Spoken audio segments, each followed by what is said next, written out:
Let me take some time now and give you what I think are the 4 major lessons in life to learn. 4 major lessons. It is so important to study the majors. Have you ever noticed that some people don't do well because they major in minor things? Whatever you do, check at the end of the week, the end of the year, and make sure you're not spending major time on minor things. Otherwise, you will wind up with a below-average life. Now, before I get to the 4 major lessons, here are 2 phrases to consider. First, life and business are like the changing seasons. That's one of the best ways to illustrate life. It's like the seasons that change. Frank Sinatra sings, "Life is like the seasons."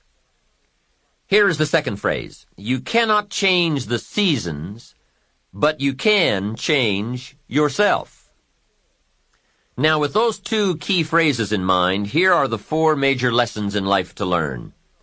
The first is, learn how to handle the winters. They come right after fall, with regularity. Some are long, some are short.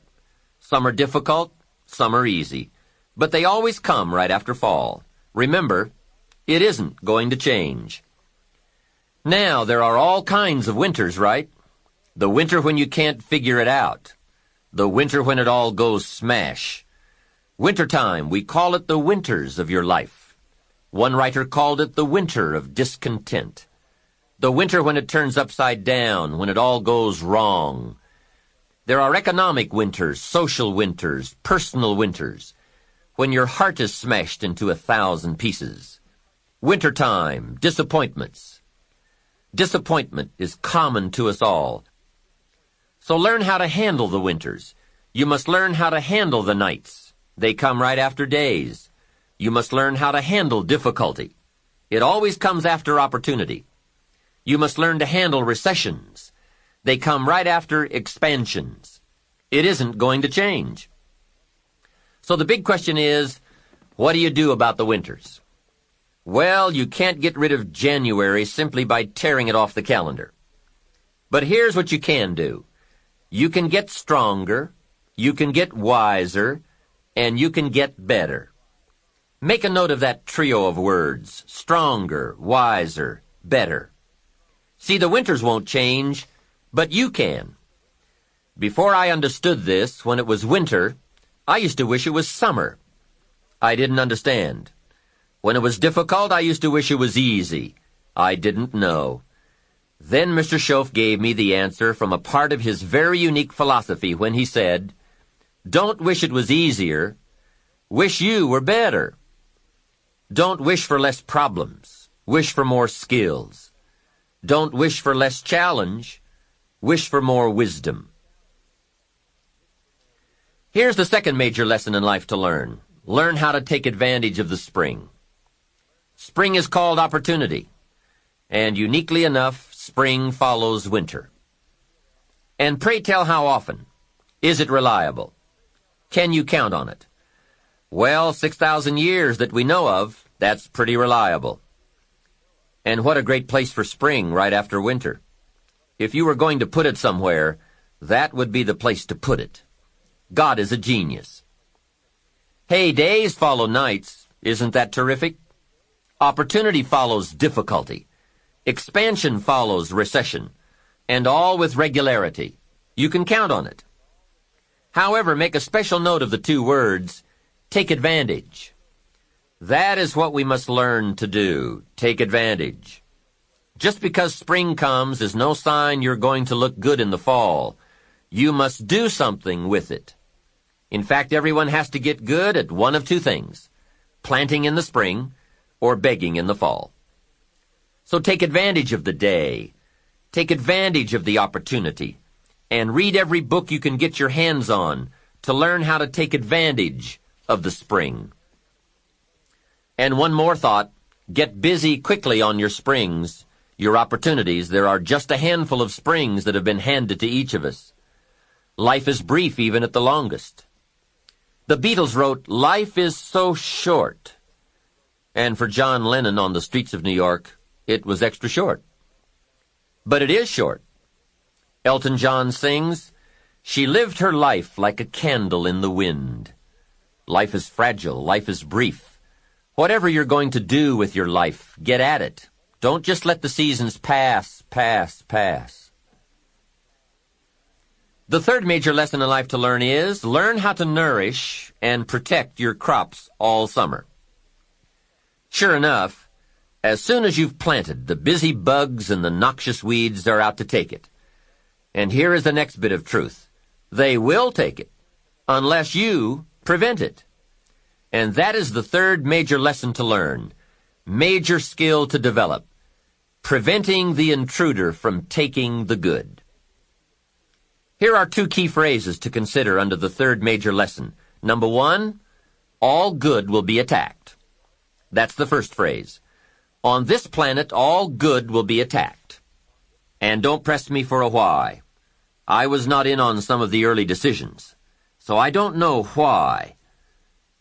All I know is, it's true. Let reality be your best beginning.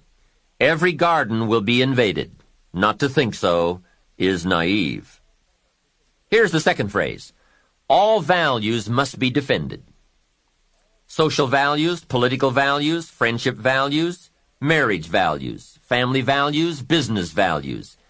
Every garden must be tended all summer. If you don't develop this skill, you will never wind up with anything of value. Last is the fourth major lesson in life to learn. Learn how to reap in the fall without complaint. That's number 4. Take full responsibility for what happens to you. It is one of the highest forms of human maturity, accepting full responsibility. It's the day you know you have passed from childhood to adulthood, accepting full responsibility. And learn how to reap in the fall without apology. Without apology if you have done well, and without complaint if you have not. That's the best of human maturity. I'm not saying it's easy. I'm saying it's the best. There's a Black Heritage spiritual that says, "It's not my mother nor my father, nor my brother nor my sister, but it's me, O Lord, standing in the need of prayer." See, I used to blame everything outside for my lack of progress, until I found the problem was inside.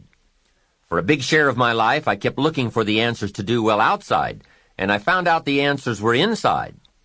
Success is not something you pursue. Success is something you become. You see, it's not what happens that determines the quality or the quantity of your life. It's not what happens. And the reason is because what happens to about everybody. The sun went down on all of us last night. A common event. And I found out the same things can happen to two different people, but one gets rich and the other stays poor. Why is that? It's because it's not what happens, but rather, it's what you do about it. That is an important phrase for your written and mental notes. It's not what happens. It's what you do that makes the difference in how your life works out. What happens is about the same for everybody. It's what people do that makes the difference. Anything can happen, right? I've heard all of the stories. Hey, I've been one of the stories. We could all tell stories for days on end. Anything can happen. Have you heard of Murphy's Laws? Surely you have. Murph had these laws. One of the laws was, if anything can go wrong, it will. That's one of Murphy's Laws. Anything can happen. I've fallen out of the sky so many times, once to the tune of a couple of million. Devastating. Took me a while to get over that one. Now, it wasn't all that much, but it was all I had. That's much, right? When it's all you've got. If you've got 3 and 2 go and you've got 1 left, you aren't looking that bad, but when it all goes. I'm sure you've had that kind of experience. Of course, a long time ago, when you ran out of money and got to 0, you were all through. Heck, now you can whistle right on by 0, right? They will bury you these days. But those are happenings. Everyone's got the same happenings. Someone says, yes, but you don't understand the disappointments I've had. Come on. Everyone has disappointments. Disappointments are not special gifts reserved for the poor. Everybody has them. The question is, what are you going to do about it?